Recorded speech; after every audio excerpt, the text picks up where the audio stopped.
Okay जी, तो कल हमने टॉपिक पढ़ा था ART के बारे में। आज हम वन बाय वन की सभी टेक्निक्स के बारे में स्टडी करने वाले हैं। तो इसकी सभी टेक्निक्स क्या कहती हैं वो कहते हैं। अगर हम स्टार्ट करते हैं इसकी सबसे पहली टेक्निक, जिसको हम टेस्ट ट्यूब बेबी बोलते हैं, right. It is a test tube baby. I think so कि इसका नाम आपने पहले सुना होगा। टेस्ट ट्यूब बेबी किस चीज़ को बोला जाता है? तो कहते हैं कि जो टेस्ट ट्यूब बेबी है, इसका मतलब क्या होता है कि जो ऐसा कपल है जो कि चाइल्ड बर्थ नहीं कर पाएगा या नहीं कर सकता है, उनके लिए ये टेक्निक काम करती है। कैसे ये टेक्निक काम करती है और क्या काम करती है? तो कहते हैं कि जो एक हस्बैंड होता है और जो वाइफ होती है, उन दोनों से गैमीट्स कैरी किए जाते हैं। यानी आप कह सकते हो कि हस्बैंड से मेल गैमीट कैरी किया जाता है, फीमेल से या वाइफ से फीमेल गैमीट कैरी किया जाता है। तो इन दोनों गैमीट्स को एक ट्यूब के अंदर फ्यूज करवाया जाता है। मीन्स कि एक हमारे पास एग सेल है और दूसरा हमारे पास स्पर्म सेल है, यानी कि मेल गैमीट है। तो कहते हैं इन दोनों की फ्यूजन एक ट्यूब के अंदर करवाई जाती है, बॉडी के बाहर। लेबोरेटरी में एक छोटी सी ट्यूब होती है, जैसे आपने टेस्ट ट्यूब्स देखी होंगी, तो उसी तरह से इनको फ्यूज करने के लिए एक छोटी सी ट्यूब यूज की जाती है। तो उस ट्यूब के अंदर जब इनका फ्यूजन हो जाता है, यानी कि जाइगोट बन जाता है, तो जाइगोट बनने के बाद फिर क्या होता है? तो कहते हैं कि जब जाइगोट बन जाता है, से टेस्ट ट्यूब में जाइगोट अगर बन जाता है, इट इज़ अ जाइगोट, तो कहते हैं ये जाइगोट जो है वो ट्यूब के अंदर ही डिवाइड कर जाता है, यानी कि ये एक सेल से दो सेल का बन जाता है, दो सेल से चार सेल का बन जाता है, चार सेल से छः सेल का या आठ सेल का बन जाता है। मतलब इसमें सेल डिवीजन शुरू हो जाती है। तो कहते हैं कि जब ये सिंगल सेल होता है तब तो हम इसको जाइगोट बोलते हैं, ओनली जाइगोट। लेकिन जब ये मोर देन वन सेल बन जाता है तब हम इसको जाइगोट ना बोल करके एम्ब्रियो बोलते हैं। Then it is called embryo. फिर वो कहते हैं कि जब अगर तो ये जाइगोट है, तो जाइगोट को हम एक टेक्निक से बॉडी में ट्रांसफर कर देते हैं। उस टेक्निक को हम बोलते हैं जाइगोट इंट्राफेलोपियन ट्रांसफर, राइट। ये अभी इसके अंदर मेंशन है, आई थिंक।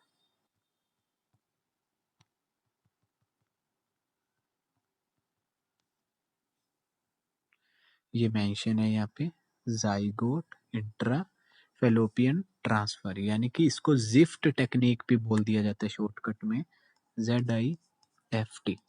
जिफ्ट यानी कि जाइगोट इंट्रा फेलोपियन ट्रांसफर, कि जाइगोट को फेलोपियन ट्यूब के अंदर ट्रांसफर कर दिया जाता है। इसको बोलते हैं जिफ्ट टेक्निक। वो कहता है कि अगर वो जो जाइगोट है वो ज़्यादा सेल्स का बन जाता है, यानी कि एम्ब्रियो की फॉर्म ले लेते हैं, एम्ब्रियो बन जाता है, तब हम उसको फिर फेलोपियन ट्यूब में ट्रांसफर नहीं करते, फिर उसको हम यूट्रस में ट्रांसफर करते हैं। तब उस टेक्निक को हम IUT यानी इंट्रा यूटेराइन ट्रांसफर बोल देते हैं, राइट। जाइगोट है तो फेलोपियन ट्यूब में ट्रांसफर किया जाता है, और अगर एम्ब्रियो है तो उसको यूट्रस में ट्रांसफर किया जाता है। तो इसको हम बोलते हैं IUT टेक्निक शॉर्टकट में। ओके जी, तो कहते हैं कि ये दो टेक्निक्स ऐसी थी, जिफ्ट टेक्निक, टेस्ट ट्यूब और IUT। वो कहते हैं कि ये दो, जिफ्ट और IUT तो एक तरह से टेक्निक्स है बॉडी के अंदर ट्रांसफर करने के। टेस्ट ट्यूब भी एक टेक्निक है जिसमें फर्टिलाइजेशन करवाई जाती है बॉडी के बाहर। तो क्योंकि फर्टिलाइजेशन बॉडी के बाहर होती है, इसलिए उसको इन विट्रो फर्टिलाइजेशन बोलते हैं। अब हम बात करते हैं इन विवो फर्टिलाइजेशन की, कि इन विवो फर्टिलाइजेशन क्या होती है। तो फर्टिलाइजेशन जो बॉडी के इनसाइड होती है फीमेल बॉडी के, उसको इन विवो फर्टिलाइजेशन बोलते हैं। और इन विवो फर्टिलाइजेशन में कौन कौन सी टेक्निक्स आती हैं? तो ये सारे जो नीचे नाम दे रखे हैं, गैमीट इंट्राफेलोपियन ट्रांसफर, ICSI, और आर्टिफिशियल इंसेमिनेशन, IUT, IUI, तो ये सारी टेक्निक्स इन विवो फर्टिलाइजेशन में आती हैं। तो इन विवो फर्टिलाइजेशन अभी हमने डेफिनेशन पढ़ी है, तो अब इसकी पहली टेक्निक पढ़ते हैं, गैमीट इंट्रा फेलोपियन ट्रांसफर। तो इसको हम सिंपल लैंग्वेज में गिफ्ट टेक्निक भी बोल देते हैं, GIFT, ये इसकी फुल फॉर्म है।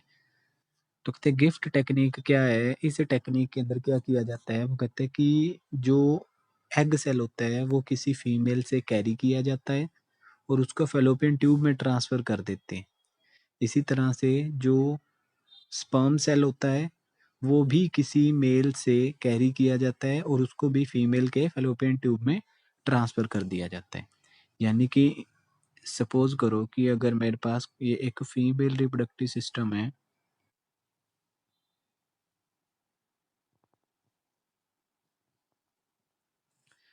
ओके, और मेरे पास ये 1 पेयर ओवरीज हैं।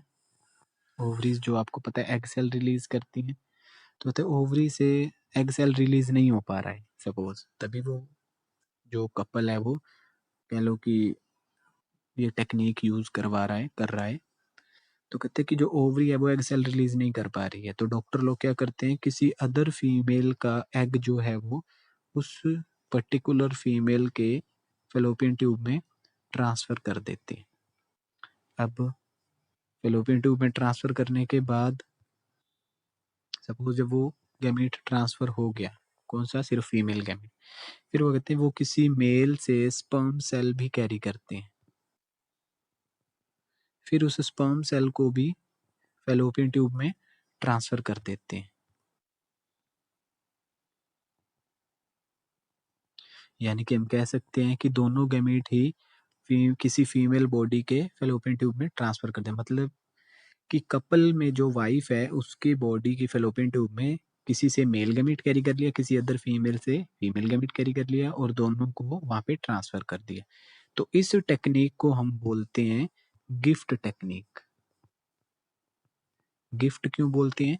क्योंकि इसमें हम गैमीट को ट्रांसफर कर रहे हैं फेलोपियन ट्यूब में, किसके गैमीट को, दोनों गैमीट को। अगर तो मेल में सुटेबल स्पर्म सेल बन पा रहे हैं फिर तो मेल गैमीट ट्रांसफर करने की जरूरत ही नहीं है। अगर नहीं बन पा रहे हैं तो इसमें हम किसी डोनर मेल से स्पर्म सेल लेते हैं और उसको फीमेल के फैलोपियन ट्यूब में ट्रांसफर कर देते हैं। तो इस टेक्निक को हम बोलते हैं गैमीट इंट्रा फैलोपियन ट्रांसफर। तो कहते हैं जो गिफ्ट टेक्निक होती है, इस टेक्निक में जो फर्टिलाइजेशन है वो फीमेल बॉडी की फैलोपियन ट्यूब में ही होती है, राइट। ओके, तो फिर इसके बाद आता है,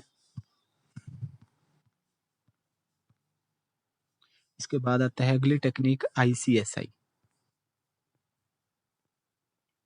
आईसीएसआई क्या कहती है टेक्निक? इस टेक्निक को इंट्रासाइटोप्लाज्मिक स्पर्म इंजेक्शन भी बोलते हैं। तो आईसीएसआई क्या होता है? वो कहते हैं कि इस टेक्निक में क्या किया जाता है, लेबोरेटरी के अंदर एक स्पर्म सेल और एक एग सेल लिया जाता है, राइट। और वो कहते हैं कि एक इंजेक्शन के थ्रू स्पर्म सेल को डायरेक्टली एग सेल के साइटोप्लाज्म के ऊपर इंजेक्ट कर दिया जाता है। तो इस टेक्निक को इंट्रासाइटोप्लाज्मिक स्पर्म इंजेक्शन बोलते हैं, राइट। किससे, अगर हमारे पास कोई एक फीमेल गैमीट है, अब ये दूसरी टेक्निक की बात कर रहे हैं हम, ये कोई फीमेल गैमीट है, इस गैमीट के साइटोप्लाज्म के ऊपर डायरेक्टली इंजेक्ट कर दिया जाता है किसको, एक स्पर्म सेल को। तो कहते हैं इस टेक्निक को हम बोलते हैं इंट्रासाइटोप्लाज्मिक स्पर्म इंजेक्शन, क्योंकि स्पर्म सेल को हम डायरेक्टली इंजेक्ट कर रहे हैं किस पे, फेलोपियन उसके एग सेल के साइटोप्लाज्म के अंदर, इसीलिए इसको इंट्रासाइटोप्लाज्मिक बोला गया है। ओके, फिर इसके बाद आती है अगली technique artificially insemination. Artificial insemination क्या होती है? तो कहते हैं आर्टिफिशियल इंसेमिनेशन आप बोल सकते हो एक ऐसी टेक्निक जिसमें आर्टिफिशियली किसी हस्बैंड से, किसी फादर से या किसी डोनर से स्पर्म सेल लिए जाते हैं और उसको फीमेल के वेजिना में या यूट्रस में ट्रांसफर किया जाता है। मतलब कि कोई स्पर्म सेल कैरी कर लिए कहीं किसी डोनर से, राइट। फिर ये जो स्पर्म सेल कैरी किए हैं इनको डायरेक्टली इंसर्ट कर दिया जाता है वेजिना के थ्रू फीमेल रिप्रोडक्टिव ट्रैक में। तब इस टेक्निक को हम आर्टिफिशियल इंसेमिनेशन बोलते हैं। वो कहते हैं कि अगर हम इसको वेजिना के थ्रू ट्रांसफर ना करें, अगर इसको इंजेक्शन के थ्रू डायरेक्ट यूट्रस में ट्रांसफर करें, तब इस टेक्निक को इंट्रा यूटेराइन इंसेमिनेशन बोला जाता है। ओके, तो ये टेक्निक हो जाती है आईयूआई टेक्निक। आगे अगर हम टॉपिक की बात करते हैं एसटीडी। एसटीडी क्या होता है? तो एसटीडी हम बोलते हैं सेक्सुअली ट्रांसमिटेड डिजीज को, ये एसटीडी की फुल फॉर्म है, राइट, सेक्सुअली ट्रांसमिटेड डिजीज। तो ये जो डिजीज है, इस डिजीज को आप विनेरियल डिजीज भी बोल सकते हैं या इसको रिप्रोडक्टिव ट्रैक इन्फेक्शन भी बोल दिया जाता है, राइट। ये भी आई थिंक इसके अंदर मेंशन है, it is a venereal disease as well as it is a RTI, यानी कि रिप्रोडक्टिव ट्रैक इन्फेक्शन भी इसको बोल दिया जाता है। कहते हैं कि किसी अगली लाइन अगर आप पढ़ो तो इसमें डिजीजेस के नाम दे रखे हैं, क्या क्या है, गनोरिया है, सिफिल्स है, जेनिटल हर्ब्स है, क्लैमिडियासिस है, जेनिटल वॉट्स है, ट्राइकोमोनियासिस, हेपेटाइटिस बी है, एंड ऑफ कोर्स एड्स है, राइट। तो कहते हैं ये सभी डिजीजेस जो हैं इन्होंने नाम लिखे हैं, ये सारे एसटीडी के अंदर आती हैं। इनमें से आपको सबके नाम याद रखने की जरूरत नहीं है, सिर्फ स्टार्टिंग के जो 2-3 नाम है बस वो याद रख लो, सफिशिएंट है।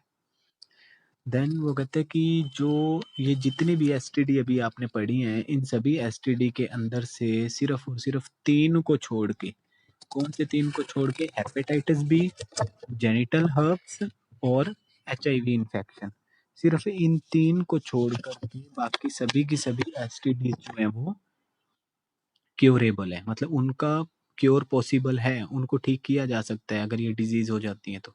लेकिन सिर्फ ये जो 3 डिजीज के नाम इसमें लिखे हैं, अगर ये हो जाती हैं तो इनका अभी तक कोई क्योर नहीं है, अभी तक साइंस के पास इसका कोई, कह लो कि वो नहीं आया है, इसका कोई इलाज नहीं आया है।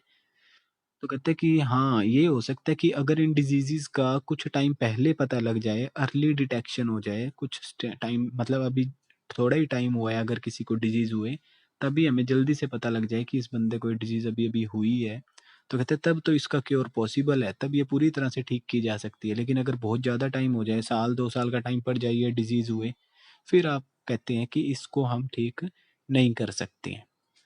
फिर इसके बाद आता है कि ये जो एसटीडी होती है, अगर ये किसी को हो जाती है तो इसके सिम्टम्स क्या हैं, तो इसके सिम्टम्स क्या क्या हैं, तो इसके सिम्टम्स में आप कह सकते हो, इसमें लिखा है, ये रहा, फ्लूइड डिस्चार्ज है, इचिंग है, स्लाइट पेन है, स्वेलिंग है।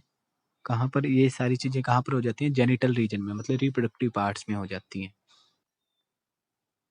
अच्छा जी, फिर आपको एसटीडी की फुल फॉर्म पता है, वो कहते हैं जो एसटीडी है इसमें अभी तक जो सबसे ज़्यादा डिजीज़ फैल रही है वो है एड्स डिजीज़। एड्स डिजीज़ के बारे में आपने पढ़ा होगा, एड्स डिजीज़ की फुल फॉर्म होती है acquired immuno deficiency syndrome, right. ये एड्स की फुल फॉर्म है, एआईडीएस। तो कहते हैं ये जो डिजीज़ होती है इसके प्रिवेंशन क्या क्या है, प्रिवेंशन मतलब इससे बचा कैसे जा सकता है, तो इसके प्रिवेंशन क्या है, prevention and cure of disease are, क्या क्या है, तो सबसे पहला है इसका इलाज, रिप्रोडक्टिव हेल्थ केयर प्रोग्राम्स। वो कहते हैं कि ये एक ऐसे प्रोग्राम्स हैं जिसमें लोगों को अवेयर किया जाता है कि इस डिजीज़ को कैसे कम किया जाए। इसके अलावा वो कहते हैं कि इसके अलावा हम क्या कर सकते हैं, जो 15 टू 12 24 ईयर एज ग्रुप के जो चाइल्ड होते हैं, जो यंग वन होते हैं, जो पर्सन्स होते हैं, ताकि उनको ज़्यादा से ज़्यादा अवेयर किया जाए, उनको ज़्यादा से ज़्यादा आप कह लो कि मोटिवेट किया जाए इनके बारे में। और फिर इसके बाद आ सकता है कि इसको हम कैसे रोक सकते हैं, ये स्कोर कैसे कम किया जा सकता है, तो उसके रिगार्डिंग इन्होंने 3 पॉइंट बताए हैं। क्या, avoid sex with multiple partners या फिर अननोन पार्टनर्स, कि अननोन पार्टनर से कोई सेक्स नहीं करना चाहिए। Second, always use condoms during coitus. अभी जैसे हमने उसमें पढ़ा था बैरियर के अंदर कि इसमें कोइटस कॉन्डम्स को अगर यूज करते हैं तो एक तरह से बर्थ कंट्रोल रहता है, एज वेल एज उससे एसटीडी होने का खतरा भी कम हो जाता है। थर्ड है, इन केस ऑफ डाउट, वो कहता है अगर किसी को खुद पे डाउट होता है कि उसको कहीं वो डिजीज हो तो नहीं गई है, तो उस पर्सन को क्या करना चाहिए, जा करके डिटेक्ट करवाना चाहिए, अपना टेस्ट करवाना चाहिए। तो वह कहते हैं इस पे क्वेश्चन बन सकते हैं कि ये जो एसटीडीज होती हैं ये किससे टेस्ट की जाती है, तो इसको टेस्ट करने का एक मेथड होता है जिसको हम बोलते हैं एलिसा टेस्ट, ठीक, एलिसा टेस्ट। वो कहते हैं एलिसा टेस्ट से पता लग जाता है किसी पर्सन को एड्स है या नहीं है।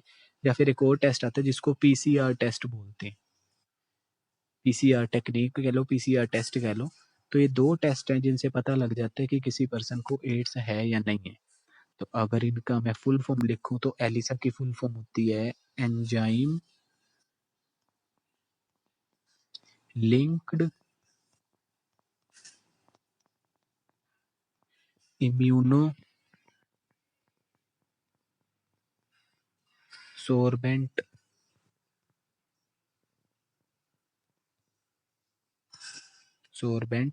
एसे, ASSAY।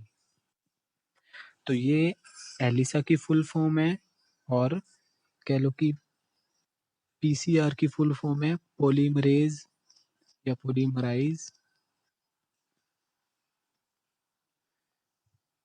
Chain reaction, PCR, polymerase या पॉलीमराइज चेन रिएक्शन। तो ये पीसीआर की फुल फॉर्म है, जिससे पता लग जाता है कि किसी पर्सन को ये डिसीज है या नहीं है। मतलब कौन सी, एसटीडी कह लो या एड्स कह लो, या जितने भी एसटीडी के अंदर डिजीज होती हैं, उन सबको टेस्ट करने के लिए पीसीआर टेक्निक या फिर एलिसा टेस्ट का यूज किया जाता है। अच्छा, एक चीज और जो आपको याद रखनी है वो क्या है, जो एड्स डिजीज होती है उसको फैलाने वाला एक वायरस होता है जिसको एचआईवी वायरस बोलते हैं। तो आपको एड्स वाले वायरस की फुल फॉर्म पता होनी चाहिए एचआईवी की। तो क्या है, ह्यूमन, एच से ह्यूमन, आई से इम्यूनो, ह्यूमन इम्यूनो डेफिशिएंसी, और वी से virus, human immuno deficiency virus, ये एचआईवी वायरस का फुल नेम है। अच्छा जी, ये तो आपको पता लग गया कि जो एड्स डिजीज है इसको फैलाने वाला कोई ना कोई वायरस होता है। तो अब इसमें आपको एक चीज और ध्यान रखनी है कि जो गनोरिया और सिफिल्स हैं, जो गनोरिया और सिफिल डिजीज हैं, ये दोनों भी एसटीडी ही है, यानी सेक्सुअली ट्रांसमिटेड डिजीज है। तो कहते हैं कि ये जो दो डिजीज हैं इनको फैलाने वाला एक बैक्टीरिया होता है। यानी एड्स तो अपने आप में एक वायरस से फैलती है, लेकिन गनोरिया और सिफिलिस जो है ये बैक्टीरिया से फैलती हैं। तो ये आपको ध्यान में रखना है जब भी आपको ये चैप्टर का कंसेप्ट करना होगा। ओके जी, तो ये हो जाता है हमारा एसटीडी के बारे में। और एक कंसेप्ट इसमें रह गया था जो आपका अगला टॉपिक का था, that is surrogate mother. Surrogate mother किसको बोला जाता है? आई थिंक आपने इसका नाम भी पहले के भी सीरियल में या इन जगहों पे सुना होगा। सरोगेट मदर किसको बोलते हैं? सपोज करो कि हमारे पास कोई एक फीमेल है, ठीक है, कोई एक फीमेल है। तो वो जो फीमेल है उस फीमेल की बॉडी के अंदर कह लो कि जो रिप्रोडक्टिव सिस्टम बना हुआ है, जो यूट्रस है, उस यूट्रस के अंदर चाइल्ड बर्थ नहीं हो पाता है। कह लो कि ये जो फीमेल है ये इनफर्टाइल है। इनफर्टाइल बोलते हैं हम जो कि जिसकी बॉडी के अंदर प्रॉपरली न्यूट्रिशन ना मिल पाता हो किसी चाइल्ड को, इसलिए उस फीमेल को इनफर्टाइल बोल दिया जाता है। इसलिए वो किसी चाइल्ड को बर्थ भी नहीं कर पाती है, क्योंकि उसके अंदर का जो मीडियम है वही सुटेबल नहीं है चाइल्ड को बर्थ होने के लिए। सो वो कहते हैं कि इस फीमेल बॉडी के अंदर गैमीट्स तो बनते हैं, इस फीमेल बॉडी में गैमीट्स बनते हैं, यानी कि मेल गैमीट या फीमेल बॉडी है तो फीमेल गैमीट हम कह सकते हैं इसमें बनते हैं, जिनको हम ओवम कह देते हैं। कि इस फीमेल बॉडी में ओवम तो बनते हैं, लेकिन इसमें फर्टिलाइजेशन होकर के जाइगोट जो है वो बॉडी के यूट्रस तक ज़्यादा टाइम तक नहीं रह सकता, क्योंकि उसका यूट्रस जो है वो प्रॉपरली इतना वेल डेवलप नहीं है कि वो किसी चाइल्ड को नरिश कर पाए वहाँ पे।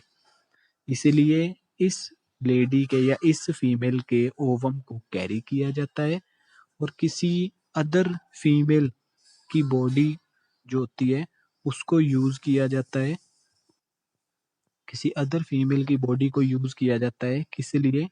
इस फीमेल के जो ओवम है उनको उस फीमेल की बॉडी के अंदर ट्रांसफर कर दिया जाता है। यानी कि एक्चुअल में जो मदर थी वो तो ये वाली मदर थी, फीमेल तो ये वाली मदर थी जिसने चाइल्ड बर्थ करना था, क्योंकि इस फीमेल की बॉडी कह लो कि जो ये फीमेल है, इस फीमेल की कह लो कि जो एनवायरनमेंट है वो प्रॉपर नहीं है चाइल्ड को बर्थ करने के लिए, तो इस फीमेल की बॉडी से ओवम को निकाला जाता है और किसी अदर फीमेल की बॉडी में उसको ट्रांसफर कर दिया जाता है। अब सिर्फ ओवम से तो चाइल्ड बर्थ नहीं होता है, तो जो फादर होता है उसके स्पर्म सेल्स को भी उसी फीमेल बॉडी के अंदर ट्रांसफर कर दिया जाता है, जिससे कि क्या है, उसी फीमेल बॉडी के अंदर फर्टिलाइजेशन हो जाती है, जाइगोट बन जाता है, यानी कि वो अपने आप में मदर बन जाती है, यानी कि वो चाइल्ड बर्थ कर देती है। किस चाइल्ड को बर्थ कर देती है? जिसमें ओवम उस फीमेल का होता है, या कपल वाले जो कपल होते हैं, से एक कपल है, इस कपल में जो फीमेल है, इस फीमेल का गैमेट इसकी बॉडी में, और उसका जो फादर था उसका मेल गैमेट उस किसी थर्ड फीमेल की बॉडी में जाता है, जिससे क्या है कि वो फीमेल जो है वो कुछ टाइम के लिए उनके चाइल्ड को बर्थ कर देती है, और फिर चाइल्ड बर्थ होने के बाद वो चाइल्ड को वापस उसी मदर को दे देती है। तो यानी कि एक तरह से ये क्या हो गया कि उस इस सारी सिचुएशन के अंदर एक फीमेल ने अपनी यूट्रस दे दिया चाइल्ड को बर्थ करने के लिए।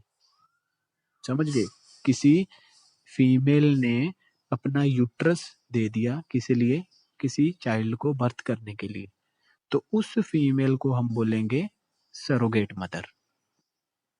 ओके, तो ये कॉन्सेप्ट था आपका इस सारे चैप्टर का। आई थिंक इससे आगे तो चैप्टर में कुछ भी नहीं है। ठीक है जी, सो आज के लिए इतना ही करते हैं। Okay, wish you all the very best.